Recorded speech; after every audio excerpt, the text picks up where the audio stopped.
In this video today, we're going to give some advice to athletes in pre-season or in the off-season, depending on what you call it. So for people, for example, who are playing soccer or just finished off a GA season, so hurling or football and things like that. All right, so let's get into it. So you might be in the off-season, so you're not playing your sport anymore, people are giving you a break, but the off-season or pre-season is a great chance for you to improve your fitness, build up in weaker areas and kind of enhance your body or build yourself up again so you're better for the season to come. So it's a good time to recover, but it's also a good time to kind of get yourself going in and prepare for what's in front of you. So the first thing is the gym. So a lot of people use the off-season or pre-season to go into a gym.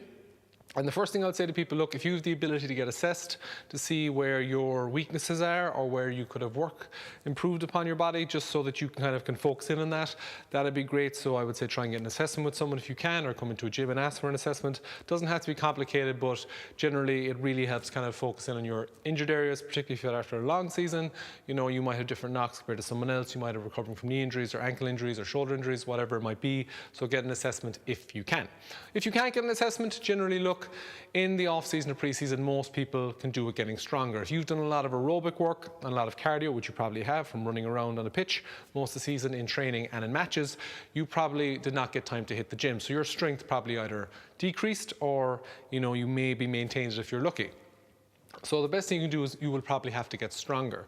So you can do that by basically doing just simple weight training would be the best example of that, and doing a progressive program 3 to 4 days a week in any good gym or any good program will give you that naturally.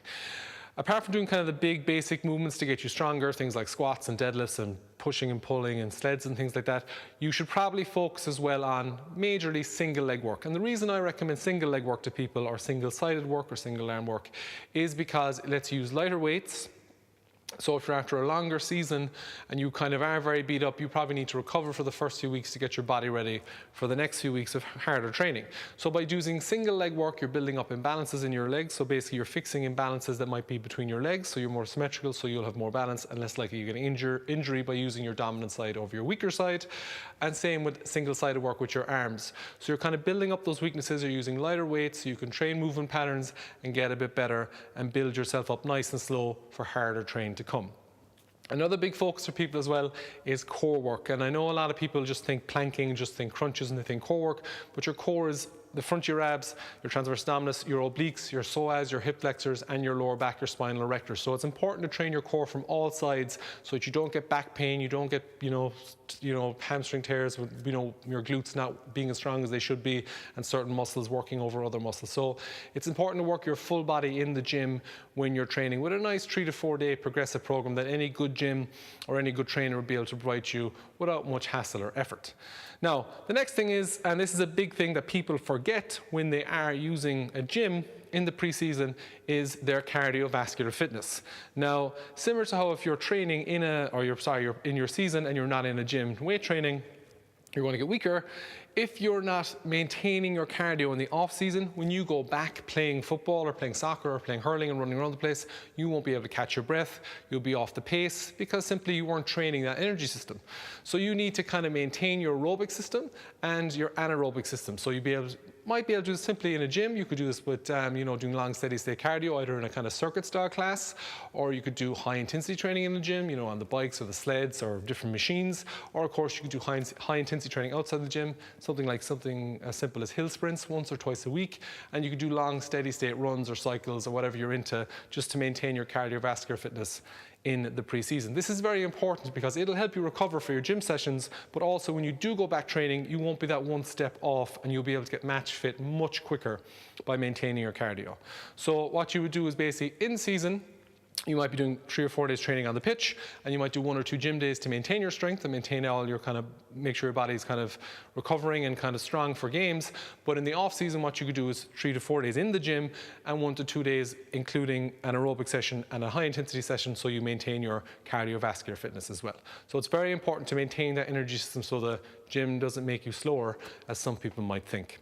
Now, the next one, watch what you eat. So when you're playing football, you're playing soccer, you're playing hurling, you're doing a massive amount of running. You might be doing anywhere up to 10K on a match day. And if you're into training, you're doing a lot of running as well. So you're burning a lot of calories because you're running around a lot. Now, if you are eating for that kind of training, that's fine in season. In the off season, you're not going to be running as much, you're not going to be doing as much cardio training, so you're not going to be burning as much calories. So you want to watch what you eat and feed yourself appropriately in the off season so that you're going to get the best results in the gym. You eat way too much food, you're going to gain body weight, and that might not be what you want. Now, if you want to bulk up, brilliant, eat your heart's content. But if you want to maintain your weight, so when you go into the season, you're not carrying that extra few pounds, making you slower, making you more likely to get injured, making you more likely to get tired, be sure to watch what you eat and probably decrease your calories a little bit from when you're in season so you're not going to get a bit heavier and increase your body fat. Now, the last thing is, remember why you're using the gym in the first place, or using weight training, or using resistance training programs. The reason you're training is to enhance your ability on the pitch for the next season so that you get injured less, that you're stronger on the ball, you can make harder tackles, you can take harder tackles, and you can play better for longer. That's why you're using the gym, to enhance your ability to play the sport. You are not in the gym to be the strongest in the gym, to look the best in the gym, none of that. You're in the gym to improve your sport. Some people can lose sight of that and they can get very excited to get stronger and get faster and do all these things that are great if they're your sport. So if you're a sprinter and you want to be the fastest person alive, brilliant. If you're a powerlifter and you want to lift the most weight ever, brilliant. If you're a bodybuilder and you want to look the best, brilliant. But if you want to play, let's say, football, who cares if you look the best? Who cares if you can lift the most? That doesn't matter. There's a point where you can be strong enough or fast enough that training in that manner can compromise your sport. And again, you want to use training to enhance your sport. So just be mindful of why you're in the gym. Leave the ego at the door. Work on your weaknesses. Build yourself up so that you're better for the next season. So putting that all together again, train, generally resistance training, very simple, 3 to 4 days a week in the gym, doing a mixture of strength training, some hypertrophy to build up some muscles, core work and cardiovascular work to work your heart and lungs so you maintain match fitness, or at least so you can get into match fitness much quicker.